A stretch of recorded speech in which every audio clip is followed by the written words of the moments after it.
Welcome everyone back or to Scale Lab, brought to you by TechLeap. I am Joe Wilson, your co-host, and I'm with, of course, my illustrious co-host, Constantijn. And if I am Santa Claus in this episode, then he is indeed, of course, Sinterklaas. Sinterklaas. Did I say it right? It's not bad. Yes, not bad. The Dutch accent is better than the actual language that I have comprehension. So it's basically a holiday episode. It's a holiday episode. A season's greeting to our listeners. Summary of the year in a way? Yeah. Somewhat. Yeah, I think if we can just touch on some of the real insights that we got out of our different podcasts, and maybe some of our own reflections, because Joe, you've been working with the RISE program and speaking to a lot of founders in the Netherlands.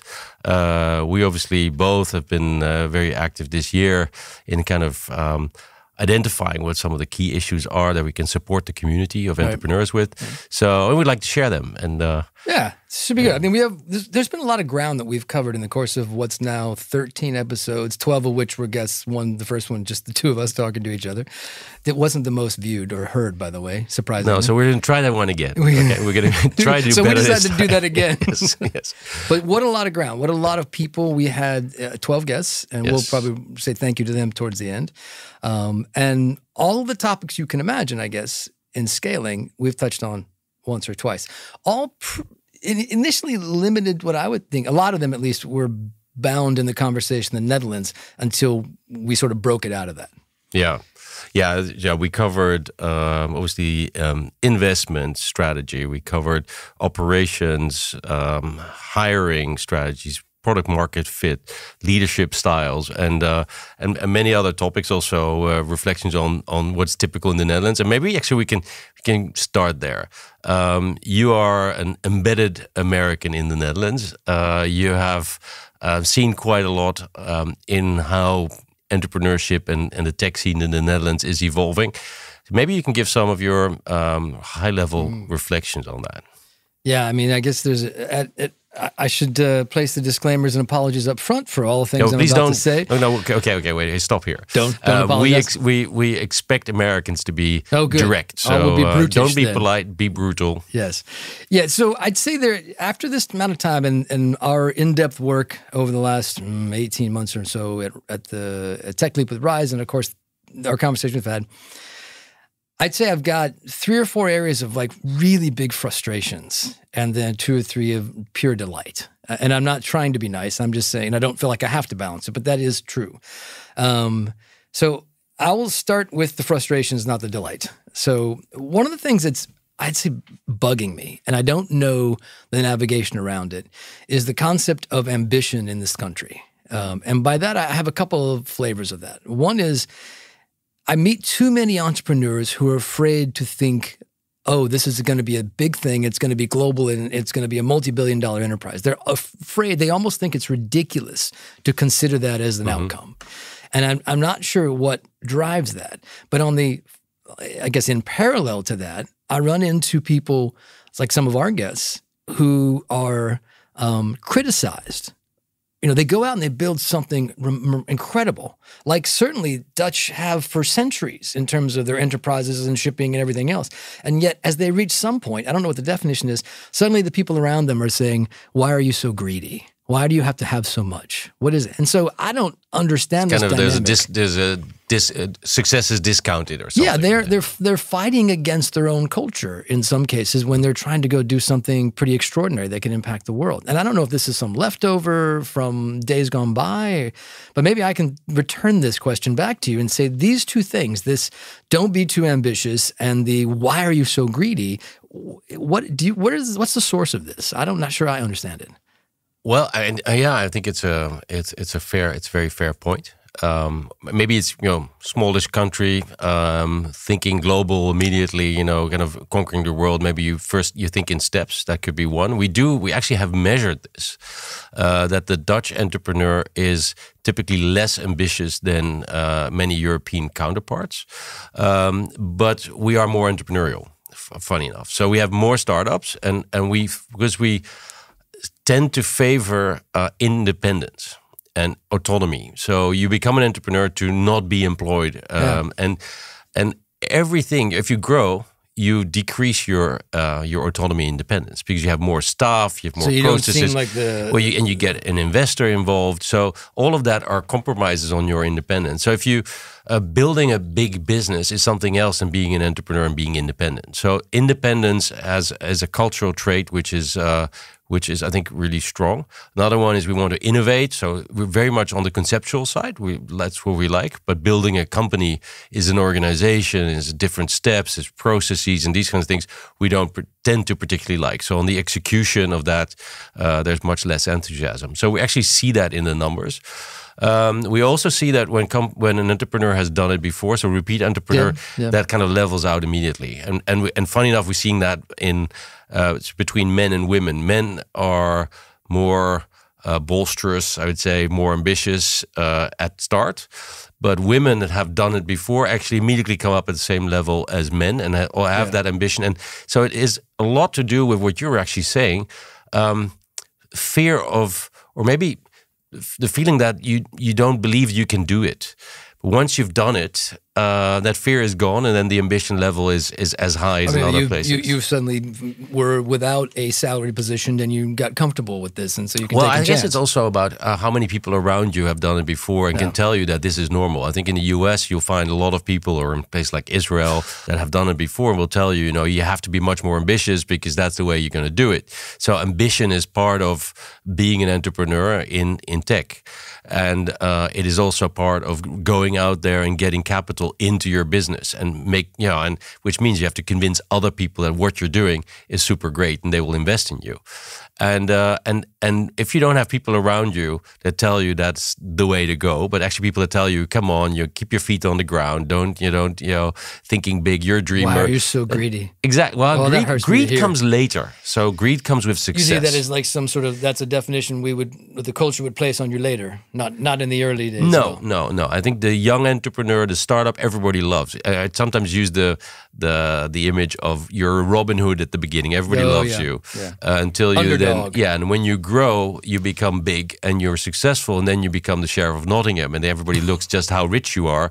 But and then maybe this is a little leap towards towards our podcast. I mean, any one of the founders we had here are super low key. Don't you feel? Most of them come on their bikes, and nobody would even know how successful they are. And I think that's another feature. We don't tend to speak up. We don't put a lot of our entrepreneurs on the pedestal. They don't want to be on a pedestal. They prefer to stay under the radar, just build their businesses. And so there's not a lot of storytelling around successful enterprise. This will give me a transition to thing number 2, which is the organic connection of people doing the same thing not happening. And maybe I should rephrase that.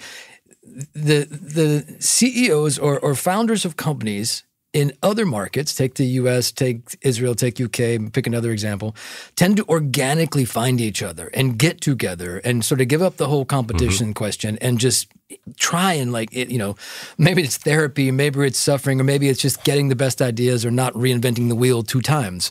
And they seem to get together. Here, there's a frustration for me because I feel like, oh, wow, it's some other third party. TechLeap's trying, others are trying to bring them together. Why don't they get together naturally? Why don't they just find each other and every Tuesday night meet at some place or online if they have to have the conversation about what it takes to get through certain stages? Why doesn't it happen organically or naturally? I don't know. I think it's one of my frustrations too. It's not just getting together locally, which is obviously the easy thing to do, but also reaching out to people in the same sector or internationally. Going to events. At many of the events I've been, where investors are, we find hardly any Dutch people. They don't invest in relationships or networks until it's really necessary. So it's very transactional, and I think that has something to do with it. Why would I go to that meeting if I'm not getting anything out of it? Well, you go to the meeting where you might be surprised what comes out of it. So indeed, we've been trying to stimulate that. And I think it is coming. I think you'll see much more of that already in Amsterdam and stuff. But to do that at a national level, for instance, is a challenge. I don't know how you make a country do something, but I mean... Exactly. But there's also someone said to me, oh, it's because we separate work and life so cleanly. We don't see why would we go somewhere at night to a dinner just for networking for no purpose? Yeah, that could be a point. Definitely, I mean, that could be one of the points, but I don't think we are. What we do know is that these ecosystems that do this have an advantage because these founders learn from each other so fast. There's no nonprofit or government in the world that will be able to sort of accelerate learning the way that they will with each other. Exactly. The answers are within the other founders' heads if you can go find them. And it is a bit odd, actually, that an organization like TechLeap would be the driver of a community. But I think that the community, because we're not entrepreneurs ourselves, and actually entrepreneurs should be driving this. And but it is something we believe very strongly in, because we think that learning in the community is probably the most sustainable kind of, I'd say, that driver of the flywheel. Because those entrepreneurs will start investing in each other if they know each other, and they will find each other, and you get these answers so other. fast, and it's trusted information. So another point, and there are a few that people. I mean, I know there's a few people out there that are doing it. I'm making these black and white statements, but I know there's a few people in the industry that are really trying. There's some dinners, some founder dinners, and things like that. Yeah, it's just sort of critical mass. Number three, and then I'll go to the delights. Is I think from a capital perspective, a money perspective, it seems both too complicated to be an investor from a tax structures and situations, stuff like that. And it also seems too conservative to be a founder, meaning you're negotiating valuations and you're negotiating your round, if you will, in ways that are like 2x more complicated than you should need to. And I know if I look at the way the rounds are constructed in the US or Israel, UK, or other markets, it's sort of found its way to simplification, at least in the early rounds, right? I know that it can get much more complicated with secondaries and everything else later on. But here we have this general feeling, and maybe it's not correct, but a feeling that the investors are trying to be too conservative and push the valuations down, own more. I mean, there's this almost combative question with founders on whether the investors are trying to take advantage of them rather than like line up. Can you be a bit more precise? Precise? Give an example. Well, without naming all the names, I would say there's been at least 5 or 6 companies in the last 6 months who are hesitant to raise in the Netherlands. And they much want to go out of the country into, say, US investors or UK investors because they think, 1, they're going to get a better valuation. Yep. 2, they're going to be able to have access to more money continuously, rounds past that. And 3, they think that they're going to get a more fair deal. And I think maybe the first 2 are pretty accurate, but the third one, I'm not sure that that's accurate. I don't know that it's any more fair or less fair, but there's a perception that somehow the Dutch VCs are making it too hard. Yeah, well, I think it's also to do with maturity and supply and demand. There was a lot of demand for capital, and there was relatively limited supply, and the supply side is obviously greatly increasing. So, and also there's a lot of competition now from firms and funds from outside the Netherlands, which will drive up, we believe, the kind of levels of service and also standard terms that would make it easier for getting investment, but also at more favorable terms. But this, I don't know if it's only about maturity, but definitely what we hear back is that investors want a lot of control, relatively low, and it's what we're seeing in the data is that the early rounds are relatively small. Though this last year, obviously, with a nearly 3-fold increase of 300. I mean, more money is coming in. Yeah, so much more money, but more in the later rounds, and it's a lot of money from foreign funds. So we don't really know if it has actually impacted the terms on which Dutch investors are investing. And there are places where geographies where there are just very few investors, like in northern the Netherlands, and you'd call on all founders maybe to look beyond their local investor and because capital is I couldn't even believe you said geography. I mean, we can drive from one end of the country to the other in less than 5 hours. Like, how's that a geographical question? The limited supply there and sometimes the terms as well that are applied are have created an environment where people feel that venture capital is a bad thing. Yeah. And so they will shy away from having even conversations with capital because they don't want to give up control, because they feel that investors get on one board seats to control the company and be instead of supporting them and being successful.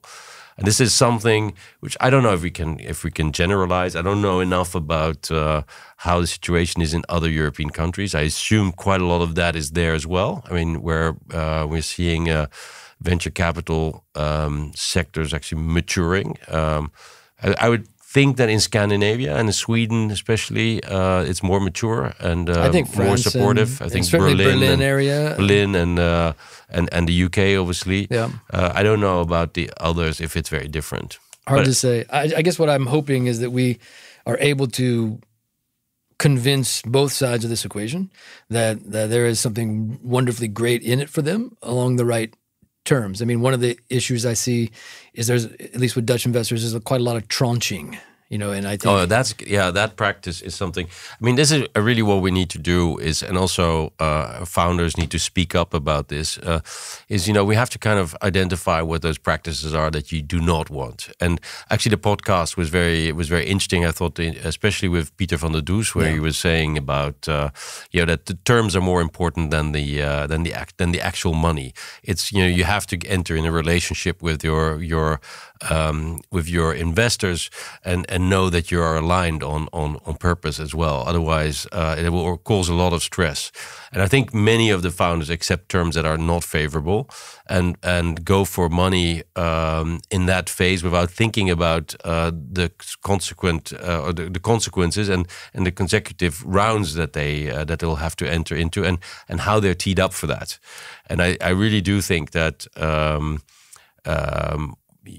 more transparency in what's happening in practice, more learning from the side of the founders on the one hand, and also more responsibility on the side of the investors, because they are the ones doing this multiple times and the founders often do it for the first time, is something that we really should get more and the transparency founders, around. we can bitch about the ecosystem all they want to, but founders have to be smarter about Oh, absolutely. raising. I mean, absolutely. But this idea that you go into your Series A and you don't know anything. Like there's a lot of information. I mean, just go live on the Y Combinator website for like a couple of days, and you'll get everything from safe agreements to valuations. There's a lot of information out there to educate yourself. Absolutely. But I think what in the podcast also came up clearly is that the repeat entrepreneurs in the group were more savvy and have actually set the terms. Things like you own your board is something that you hear from more experienced founders, and you hear I'm controlled by my board by the less experienced ones. So yes, there's a lot of learning. I hope the podcast also will be part of that. We definitely touched on that. I think absolutely. Peter, we touched on that. I think with Michiel, we touched on that as well. Absolutely. With Picnic, and Picnic was very sophisticated in how they did invest. Jitse as well. Jitse and even Derek Roos, when he talked about like going after the money in the US and why. I mean, so I think there's a number of examples on that. To the delights, Joe. There is a near infinite source of good ideas. Like I think one of the hard things that some countries, or at least some areas, I tend to think in geographical areas rather than nations.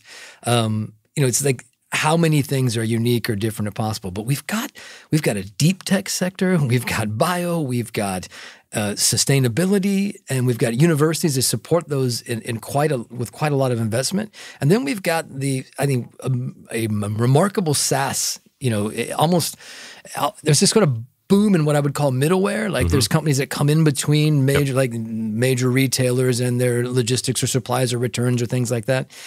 So there's a lot of remarkable source of ideas. It's just that then we apply these complaints that I just had, and we're stifling maybe too many of them too early. But I think that there is a source of innovation that can be capitalized on in a remarkable way. So that's a delight. It's like I don't ever think I run out of meeting new companies with new ideas that are pretty cool. The second delight is I'm surprised about the number of potential, very capable leaders that I meet.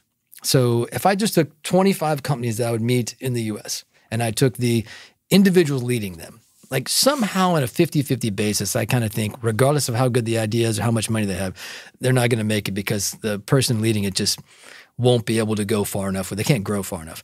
There seems maybe the cultural stuff that I criticize is good for this. There's a lot of leaders who could really grow with their organization. They could stay that CEO for a lot of time to come if they let themselves grow with it. So there's leadership. What are the qualities that you identify? First off, there is a natural so.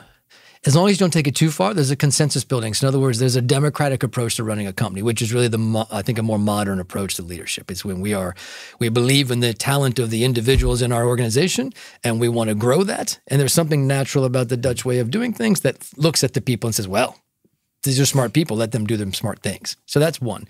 I think there's an operational expertise in most of the folks that I meet, which means that they can look down into the operations and how do we run and what rhythm and what process and how does that work. And they want to work on that, which is sometimes where a company lives or dies.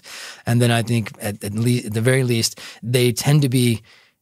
most tend to be product driven first, as opposed to like, oh, it's a great business idea. Let's make a business-y thing and then we'll put some tech underneath it. It tends to be the other way around, which is let's go build a remarkable product to solve a problem and then we'll figure out the commercialization. And those are traits that I think more companies would like to have. So there's that I think that's a delight as well. Yeah. And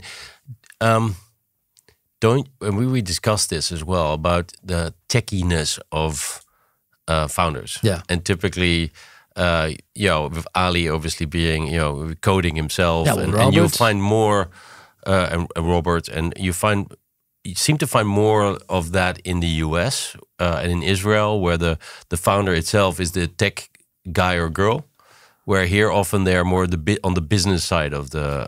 well, I would ask you, the ones that are truly accelerating or truly making a difference in the market, what does that profile look like? Because they're the ones that we spoke to. Yeah. I mean, you can take Ali, you can take Robert, you can take Derek, even take, well, I was thinking Michiel, but Michiel is also business on the business. Yeah, but he's also on the... he's very data driven. Yes, but you take Manon, I mean, she was making the pizza. She knew the recipe. So that's the tech for her business. So the ones that are really breaking through, I would argue, tend to be technically driven in one form or the other. Technically driven, but not coders themselves.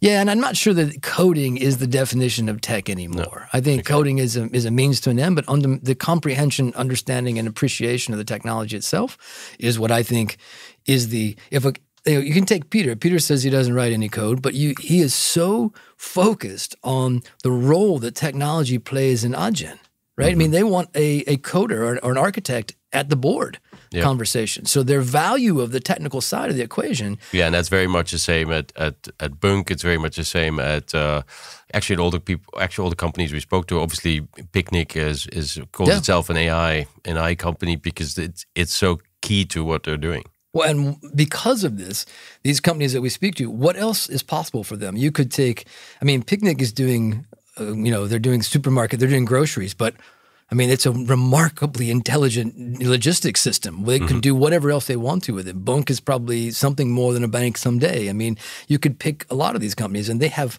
because of the technology, their potentials are far greater than kind of the one-trick pony thing that you see sometimes. Yeah, and it's represented in leadership. It is. Yeah. You're right. It shows up in the people. Yeah. This is one of the things people keep asking me, why... Manon with her pizzas, that's not a tech company. And I keep saying, just listen to the podcast about how she applies her understanding of kind of building a software product and how she applies that to a pizza. Yeah, and, she was building a software product that was recognizing handwriting. And, that's and, she, fonts. Yeah. She was creating fonts, right? Fonts and handwriting font and how she was validating the product and identifying her customer base, and then how she kind of very methodically developed her business, and that's we have these discussions at Tech Leap as well. How much tech should it be? Do companies need to be tech driven? Is it like 50% of the staff in tech, or these kind of metrics? And kind of more and more we think about is this a company that can be is investable because it's a high growth company and it applies tech in a way that then a venture capitalist could actually invest in them, is maybe a better metric, because everybody is now starting to apply these kind of business insights into how to build a company, and it's very hard to say what is tech and what is not. And if you apply kind of a tech logic to becoming the biggest pizza or vegetable-based pizza producer, then why not? Why wouldn't you be part of our community? Yeah, I mean, I think in any world, people somehow look for reasons to segregate themselves. I think for us, we're looking at success, and we're asking ourselves, what is the path to the success? And we're a tech angle, this podcast and Tech Leap itself, even in the name, it's looking at the tech. Yeah, I think it's important though. Yeah. I think you've raised something I think is very important, and I would call it product driven rather than tech. Like, are you product Maybe driven? That's a good point. Are you driven from the product out to the world? You're solving a problem and you're doing it through technology? Or are you somehow getting the idea how to make some money, now you're going to throw some tech behind it and see how it works? I think the first one works. I think the second one is a disaster waiting to happen. Yeah, and given the point that you said about the diversity of good ideas, and we're looking at, from Tech Leap, we're looking at biotech, we're looking at quantum, we're looking at all these domains. And sometimes people say, but biotech is a completely different development funnel.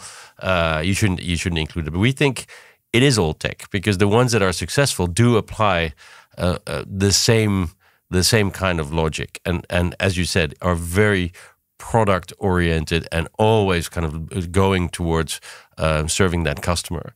And I think that comes through in our podcast as well. Well, I think there's something about product driven companies go after problems that they see existing. And they may not actually know the whole market conditions, but they have a problem they're trying to solve. And through that problem, they find the tribe of customers, at least the early adopters customers. And through that, they get the feedback and they get better and better. But if you go the other way, I just don't think it's for me. I'm a little too tech, I guess, sometimes in these conversations because my love of the technology is so high. But I worry about people that think there's a cash machine. Now I just need to throw the minimum amount of technology underneath that, which I think that's a problem. Can you dive into maybe before you go to the last delight? Or no, I hit the last delight. That was okay, good. You get it. Well, no more delights. Delight, that's it. The tech part. Yeah. I know this is something that you've been talking to a lot of our companies, getting the tech right. Can you elaborate on that? Yeah, it's in the different companies we talk through at Tech Leap, and for those who don't know, my role at Tech Leap is one of the entrepreneurs in residence, and I guess the lead one, but I spend a lot of time with individual companies. I volunteer my time to do that, and it's really fun for me. And there are these models, these sort of archetypes that show up, whereas someone comes in and says, oh, I have a great business idea, and then I'm going to build the minimum tech it takes to do that. Or like I just described, someone's like, I'm going to go build some phenomenal product or thing that people will want to use. And I think that we underinvest too often on the technology. In fact, one of my measurements of young companies is if you're not 50% developers, at least in this day and age, developers, like I think you're probably not serious. I mean, if you don't have half of your staff focused on the product and the technology, you're just not, this isn't real for me. I think you've just sort of tried to minimize that investment, and you spend a lot more money on sales when you should have spent it on something else. So I think that's part of getting it right is balancing the number of people focused on the problem. And the second is the depth and understanding of the technology. Do you have a CTO in this company who you've elevated to co-founder and you've given the ability to have a vision and go do something technically that is really beautiful and interesting in the world? Or did you, again, minimize that because you didn't want to give away equity or something like that? Those are two levers that can be played when you got to get the tech right. Because we've been touching a lot on momentum versus perfection, right? Everybody chooses momentum. I think this is one of the insight. Momentum is super important. But there were instances in where momentum became, to serve momentum, the tech was just patched up and patched up and patched up. And people then realize that when true product market fit arrives, the tech just doesn't scale anymore. Yeah, and you have to, and it's an existential point in the company where you have to basically break down. You might lose your window. Yeah. Yeah. So, can you elaborate a bit on that as well? Well, I mean, the momentum over perfection over precision, I think, is one that it seems consistent amongst all of the breakthrough companies that we talk to. Yeah, they all choose that. And I never know if that's actually the firm belief or sometimes nostalgia speaking, right? In a sense, we look backwards and we think, yeah, we always chose momentum over perfection. But I don't think there is perfection on any product. And I think the decisions you make on products are as fallible as the decisions you will make in the business side for investments and everything else. You're always taking a chance you never know. Like someone will ask you, what's the perfect next release of your product? And even the best will be like, Well, I don't know. So I think that rule still plays, even when you're product focused. I think the risk of you missing your window, because everything in these great, wonderful successes we see kind of have three pieces, right? They have a product focused organization. They have enough capital, I call capital, but let's just call it fuel to get there. And they seem to hit it at somewhere in a window of timing. It's all about timing. And I think you at least want to de-risk screwing up the timing problem, right? And I think the fastest way to do that is to have a product that's very solid. So, yeah, I mean, I've seen a lot of companies, and then over time you think, well, where are they now? Why aren't they much bigger? They were doing so well. And then very often they had been basically bluffing over the technology. Yeah. So they've been building the business, telling the story, and then they found that it just didn't scale. They couldn't serve that global market that they were going after. And especially when they go international, they find that when you're in the Netherlands, in your home market, there's a lot of patching you can do. Yeah, the lines are very short. You understand the culture. You won't see it. Once you go abroad, suddenly it becomes clear that things do not work. And then I think it's a critical moment, at least what I would get back from many of the people we speak to, is to then not try to patch it up, but actually take a step back and actually make sure that your product is really built to scale. Well, we'll stay out of the technical side of this conversation, but let's just say that what you just described is an architectural conversation, which means you have to back up and look at the big decisions we made in order to construct this thing and what has to change. I had this conversation with a founder 7 or 8 days ago, and we were having this negotiation about the technology investment, and he was sort of disagreeing with me firmly that, no, we don't need that much. That's too little. And I was trying to get through to him some way, and the only thing that seemed to reach him to think about it, I'm not sure I convinced him, was the phrase, why would you take an idea that's that big and not sort of respect it with the technology that's equal? So that you need the technology to make that idea. You said it was going to be billions and reach every country in the world, and yet you built something that could maybe drive across the street. Mm-hmm. So you need to respect or service that idea with the technology that allows it to become a reality. Otherwise, you're just sort of screwing yourself in that picture. I don't think it makes any sense not to bother with it.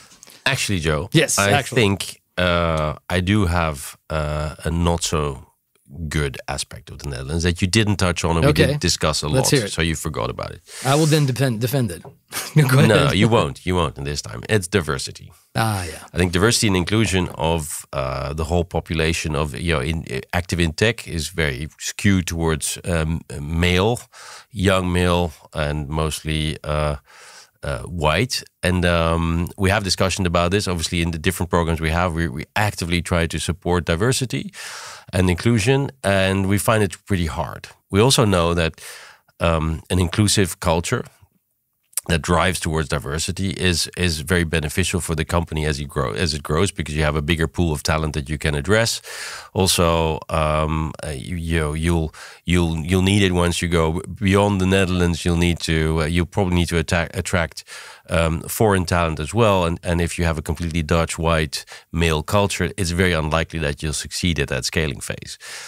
Why is it, in your experience, with talking to so many companies, that we seem to know this? It's the one part of the brain that knows that this is critical, but we just don't seem to get it right. And we're still seeing that we're underinvested in female founders, that the teams often are very male-oriented, and we find it very hard to get people with minority backgrounds to actually enter this tech scene. Well, I hope that the irony of the two middle-aged white guys talking about this topic is not lost on anyone. It is obviously in this particular conversation. Yes. But you have a better beard than I have. It's just longer and grayer, that's all. So this is one that I'm like, honestly, I sort of sit back and be like, what the fuck? Like, what has happened? What happens that we somehow didn't figure out years ago that this is not political correctness. This is not trying to be nice. This is not trying to balance.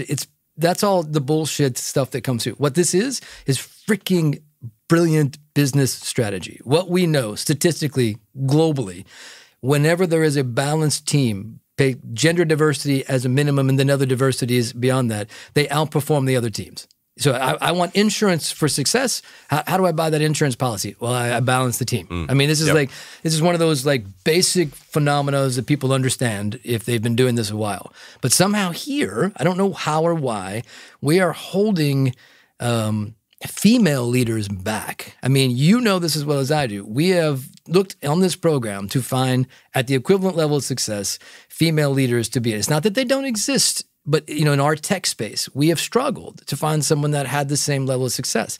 We have struggled to find people that would be that voice. There are plenty of people out there doing business, but their ability to rise to a multi-billion-dollar organization or lead it, we seem to be holding them back somehow, and I don't know where that is. So I'll just, in my experience in talking to the founders, everyone knows this is a challenge, but there are so few yet who are willing to embrace the challenge with like the basic of decisions. Like, okay, before we hire another male, we're going to interview 10 females for every job. And if we find, we force ourselves to go learn how to build diversity. Well, first we accept that diversity is a business strategy and that it's a financial strategy. And then second, we go after some process in our own company. It just seems to be, everybody makes it such a sensitive issue, which I just find an empty argument. The argument is we want to be a bigger, faster, smarter company. So we have to go create this balance. Yeah. So I don't find resistance in the companies, not all. But I find unwillingness to do the hard commit, which is like the next hire will be female. It's never the priority, and then it becomes a real bottleneck later on because people I don't think understand fully that. If you want to build a tech company, nearly by definition, you'll have an international team. So you can be based wherever in the world, but the talent will come from wherever in the world. Exactly. Yeah. And if you don't have a culture that's inclusive, you won't be able to attract them. And again, that is a point that people understand, but they come to it quite late. So they have a company that's already kind of 40, 50 people. Culture starts to get entrenched. You hire your first HR executive, and then you're fighting an upward battle. Well, they suffer the problem. Yeah. Rather than avoiding the problem. It's like I'm going to wait till someone has slapped me 20 times before I'd say that's not good. I should not get slapped. So that's to all our listeners, one of the messages that you really have to. We are not advocating, be nice, do the right thing. Although that's good, we're advocating successful businesses do better in the market and they make more money and they're financially more stable, et cetera, because they do this. Like, I just want to get over the whole emotional side of this and get on to the business side. I find that kind of leads me into the international part of this, right? Because you mentioned it. What do you think the learnings are that we took away from this year about the point of view on being international from Dutch companies? A lot of these can end up being local lifestyle companies if not careful. But what did you take out of our conversations from all the folks that we talked to? The typical one is you actually are you might build your company in the Netherlands, but from the start you need to think international. And we just touched on the staffing side. Your talent will be international, but also your market is international. And you're competing with companies that are not in the same geography, in the same markets, but very soon they will be. So we've seen companies like Taco immediately. First of course, testing their proposition in San Francisco and New York, and building their manufacturing capabilities in Taiwan. Peter immediately going also to Silicon Valley, first customers, obviously just English as a base language in the company, and really orienting toward becoming a global payments company. Jitse as well. Jitse had this kind of issue of his developers in Twente, and there's a cultural difference between Twente and Amsterdam and then Berlin, right. and so he obviously has been acquiring companies and they had there was a trade-off between keeping local culture versus integrated company culture, but all of them have been focusing on going international. I remember the story of Joel, which is an interesting one about how they bluffed their way into France, and then had some tax issues, even though they didn't have a physical location there. But every one of them was immediately focusing on, how do I don't get stuck in the Netherlands. I think the market is international and beyond your comfort zone. I think a very strong example is Picnic, where you have relatively complicated logistics operations with high capex, and then before you consolidate in one market, bam, go to the next market and keep that pace. I think that's one of the major lessons out of this. Every successful company, tech company in the Netherlands, will have to have an international strategy from the beginning, and they'll learn as they go along. I mean, that doesn't mean that they don't adjust. Some of them had kind of near-death experiences by going abroad, but that helped the company go further in the long run. I mean, as you said, the ones that we find that are successful the Netherlands just happens to be where they were born. It doesn't mean it has to be the limit to where they live. No. And they think international from day one. We will be an international company. We'll be multi-geographies, multi-languages. And they design that into the product and into the business model from the beginning. That seems to be pretty consistent across all of them. Yeah, actually, what I really liked Robert and MessageBird when they went to Y Combinator, right? And they were already a company, successul company, and a bit late for Y Combinator, right? They were late. Yeah, they were late, and they were too big. And he kind of wondered why 7% equity was that a bit too much and all that. But then he said that they were maybe at a size where it was right in between. A small company can go to the US and then build up there, but they were in between and they were not big enough to take the market. So they actually kept the company in the Netherlands, but he stayed. He stayed in Silicon Valley to be exposed to that kind of very strong competitive drive, to be among people that are also kind of driving that pace forward. And it helped him a lot to grow the company from the Netherlands, and now obviously they're going big into the US. But that was so there's also a cultural thing to it, and one I think other lessons is that if you go international, you have to be willing to also go along with the company. I mean, the founders need to go there or need to have a strategy. That's true when it's like the primary market. Yeah. I don't think that they have to move to Belgium, but I think that they're saying like if the US is actually, the US or whatever, it could be Japan or something else, is going to be the primary revenue machine for you in the next 5 years. Absolutely. Someone in the founder level needs to land themselves in that location. Yeah, and in that perspective, hiring people is also, especially in the US, was mentioned many times as complicated. How do you your first hire in the US, or if you want to hire a senior person, it's very difficult to really read the qualifications of people there and make sure that they stay loyal to the company and that you actually can retain the culture as well as you're extending into another market, especially the US. There I do feel that the ones that have been successful, like Derek, all have actually gone or sent co-founders or very senior people to those markets to develop. Well, I mean, if that's a lesson that came out of that, nearly consistent across all of them, has been that you can't outsource leadership. No. And for something that if you looked at your company and you looked across everything that's important and you simplified it down to like, okay, here's 3 things or 5 things that will make or break us in the next 12 to 18 months. You just can't outsource the big stuff. No. Which I think that's the kind of if we look at the lessons of leadership, we kind of abstract some of these things up to leadership. Like there are traits with these individuals that I see. They have to do it themselves. They have to do, some of them are obsessively involved in the details of their company. You might argue, well, you should be able to outsource the details. But I mean, our conversation, I don't think that it's as obsessively, but I would say there wasn't a margin or an optimization challenge or nuance of the business that he wasn't just freely sharing in the conversations. Like he was on the details, even though it's now whatever the size of it is. Yeah, he was actually responding to every customer complaint. Yes, he was. He wanted to know. Yes, it was like listening in on calls and things. Like he was at the level of the customer conversation. He didn't abstract himself so far away from it. Like Ali's concerned about the button on the coffee machine. Yeah, Ali's level of perfection. Like, he's the specificity of things. He still will do code reviews, I hear, those types of things. Derek is the same. They stay into the details of their organization at whatever the appropriate level is. Because I think there are some people, maybe this is the product versus business thing, where the business people are like, well, I'll hire these people and they'll do all the details and I'll just be strategy and leadership. All of which means fucking what? Nothing, unless you're getting the details done. So we're coming a bit to the end of this podcast.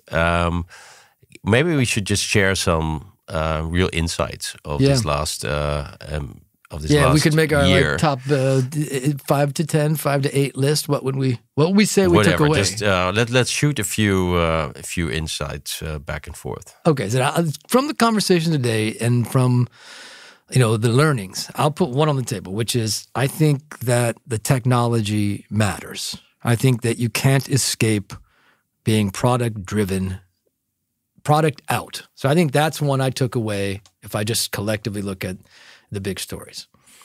How about you? You got one? No, I fully agree with that. And I think ambition is essential. I think ambition is essential to attract capital.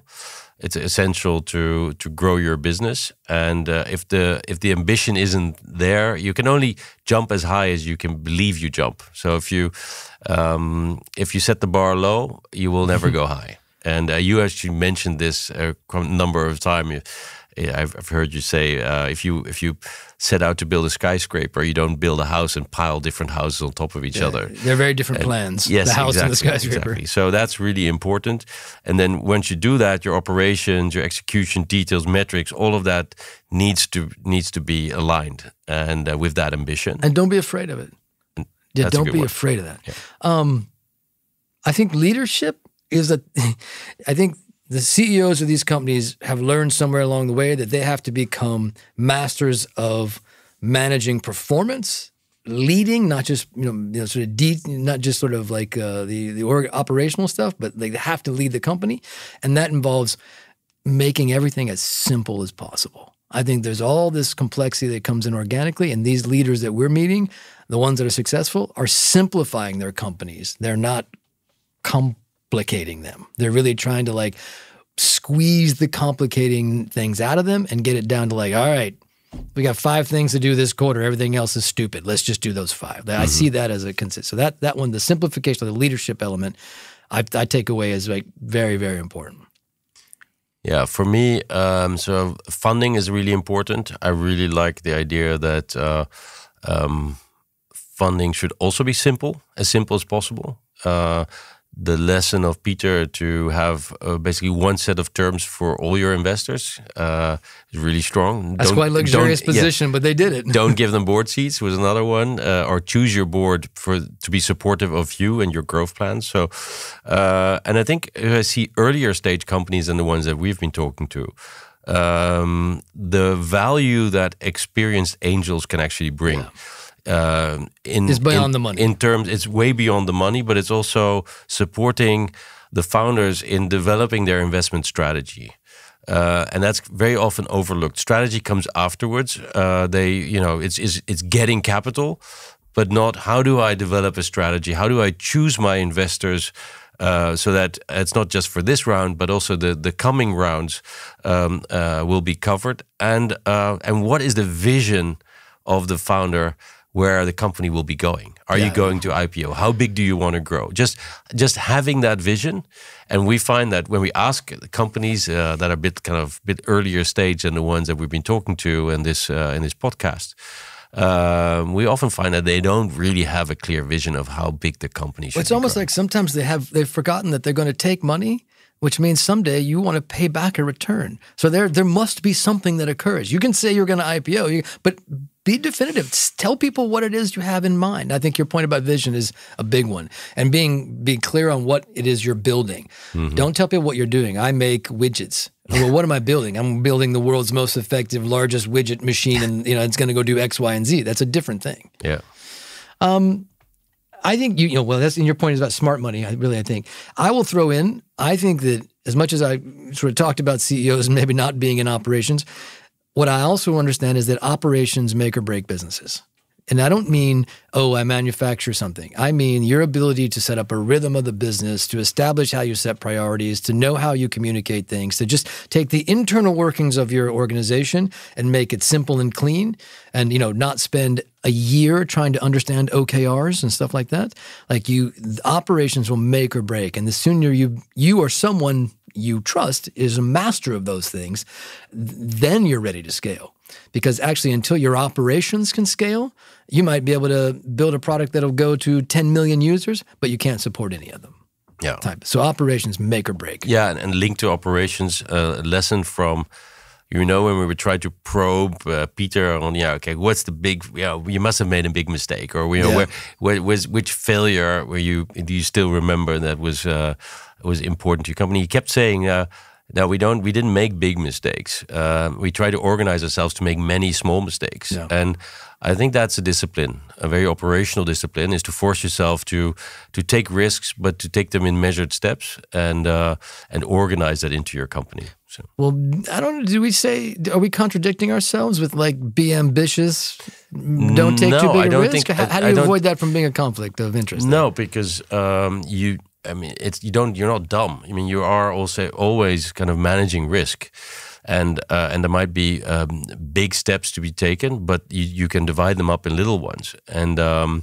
And so going abroad, I mean, for Picnic to go to Germany is a really big step, but you can do that in many ways. You can do it rash and foolishly, and blow all the marketing and think dollars. that Germany is exactly the same as the Netherlands, or take diligent steps towards it, but experiment and do it, and learn from those mistakes. Well, here's one. Mm-hmm. It can be done. It's possible. We were witness to a dozen companies just in this one podcast that were centering themselves in the Netherlands and growing out to be international success stories. So for any entrepreneur listening to our conversation today, guess what? It's possible. It can be done. There is no reason not to try. So if great ideas are out there, I just don't want to, you and I can spend the time, because we're the analysts around the game, right? We're looking at the plays and we can second guess. But the truth is, it's possible. I don't want anyone to think all of our criticisms somehow throw you against it. It's possible. Yeah. Basecamp in the Netherlands can build global powerhouses. Absolutely. And every success, there's a person behind it. We can talk about Elon Musk as some kind of, I don't know what you'd make of him, Superman or something, but he's just a person, and he built this. And there's no reason why he cannot build big things from wherever you are. Yeah. And but I do think if you look at all the people we talk to, they are like Olympic athletes. Yeah. They are driven like crazy. They are disciplined often, also in how they manage their private lives. And how they run their companies, and that kind of drive and discipline is quite telling. So I think you can't really romanticize building a startup and to scale. It's not normal that you're taking a company within 5 years' time and taking it from 0 to 1 billion. That's an incredible feat, and it requires a set of skills that are not readily available. I mean, among the population, it's not only just having the great idea, but it's execution, it's understanding people, it's understanding processes, it's taking the risk, it's networking, and also I think we didn't really discuss on this. Obviously, we asked everyone, who is the person you would ask advice to, and some of them didn't come up with an advisor or with someone they would look up to. Or some of them thought, that why would they ask anyone but themselves? But I think there's a lot in understanding what you don't know, understanding what your weaknesses and daring to hire people or to bring in mentors or others that will actually support you in addressing your own weaknesses. I mean, this falls into the don't accept the limitations. In a sense, in the example of Van Moof, where they would hire someone that they couldn't afford. Actually, over and over, we talked to companies, they would hire people that they couldn't afford, and they just found a way to get them in, whether it's on cause or special packaging or whatever. In this case, you're saying, look, don't be afraid to hire that talent that far exceeds your own, because that is actually the path of being able to break through here. You need it. You need to combine all those things. It's not going to be, you alone will not make it. You have to have that team around you. Maybe it's worth thanking everyone for that. Yeah, I mean, we could go on for. I mean, this has been such a rich conversation, when we started it, we just thought we don't have to go into the history how this all came about. Yeah. But one short line to you, because it's credit to you, Joe. I mean, you wanted to understand better, so you went out interviewing people and saying, well, why do some succeed and so big, like the Adyen or Takeaway? and why do others seem to get stuck into this? Where are the big dreamers? And you wanted to understand, so we kind of started to explore the reasons why, and then ended up in this podcast. Yeah, it was. People don't know that you and I started a conversation, just the two of us, in the curiosity, like, why the hell does some of this work and some of it doesn't? And we were like, maybe there's a book or something someday. Yeah, we're thinking about the book. We were just like, but let's just go talk to these guys and see what we find in common. Exactly. And our colleague Pauline, who is also she was driven to do a podcast. Yes, I can see her smiling face from here. Yeah, that's good. So she's like, she was always like, no question about willingness to produce. I think the team at Ear Force that we work with, that makes us sound great, gets a shout out as well. George from Tech Leap. But I think also the folks that surround us and our guests. Our guests are the source of the wisdom that you and I get to organize and discuss. So I would say, if we think to Taco and Michiel, to Mark from Ace & Tay, to Manon, Jitse, of course, Chris Hall came to see us, Marlene, Joella, Robert Fish, Derek Roos, and then, of course, Ali, and then Peter from Algin, all spent some time with us out of their busy schedules, which is, I might criticize the inorganic nature of getting together, but we are finding that successful Dutch entrepreneurs do want to give back, and they will have these conversations. Absolutely, and they were willing to be very open and sharing, and they never say no. I mean, everyone accepted to be on this podcast, and we are planning to continue to be more ambitious. Well, this is further. sort of year one, or you know, and then the next season. I don't know if we're in seasons, but it's coming up. And a thank you to you, Constantijn, as well, my personal Sinterklaas, who was willing to do this and have these conversations. And you have what is somewhat of an undying curiosity for this space. You've been in the entrepreneurial ecosystem endeavors far longer than I have here in the Netherlands. So I think the whole country has a debt to sort of, you know, for your time and energy on this, because it's certainly a personal mission of yours to sort of see it succeed. Well, thanks for being so friendly, Joe. It's an American trait. Yes, exactly. You're so. I mean, it's incredible. If you're on a golf course in the U.S. and you hit a lousy ball, someone will say, you know, well, that's a beautiful swing. And it always reminds me that you actually can say very nice things to people. And if you just work hard enough, you can always find something nice to say. And actually doing that. So I'll do my utmost to say something nice about you now. Try. I know it's difficult. Joe. Reach deep. Yes. But look, I think we should close, or we'll just be in this No, you're going to get this one from me. So, no, thanks for... You combine the deep technological insight and the business and an incredible passion for the entrepreneurs. And I remember each time that we do the selection process for the RISE program, you keep saying, we are not venture capitalists. We are here to listen to the entrepreneurs, to believe in them, to support them, and not try to break down their story and shoot holes in what they're saying, but believe in what they dream and see if we can make that dream work. So, and I want to echo your thanks to all the guests we had on our podcast, because they all have in some way kind of made their dream work and are willing to share, and I hope that we'll continue doing that together. Well, and for all those listening that have stayed with us through this thinking part of this, there is one part of this group that we haven't thanked yet, and that is anybody who's listening. I mean, fundamentally, we started this to reach an audience of entrepreneurs. I think it's gone beyond that, as we've learned from the different numbers that come back. So we'll try and keep the quality exactly as it is, or better. Better, as well as the guests, as good or better. I'm not sure how the previous guests might feel about that comment, but that's our commitment. We'll keep going as long as you're willing to listen. And Constantijn, I think that's it. Thanks. Well, thank you for listening to this special episode wrapping up 2021. I'd like to use the occasion to invite you to the Tech Leap Summit on the 10th of February. Where we'll be looking into the state of Dutch tech and looking forward to what 2022 may bring. So please don't forget to register and join the community to come together on our summit. And let's celebrate a new year in tech on the 10th of February. See you there, and thank you very much.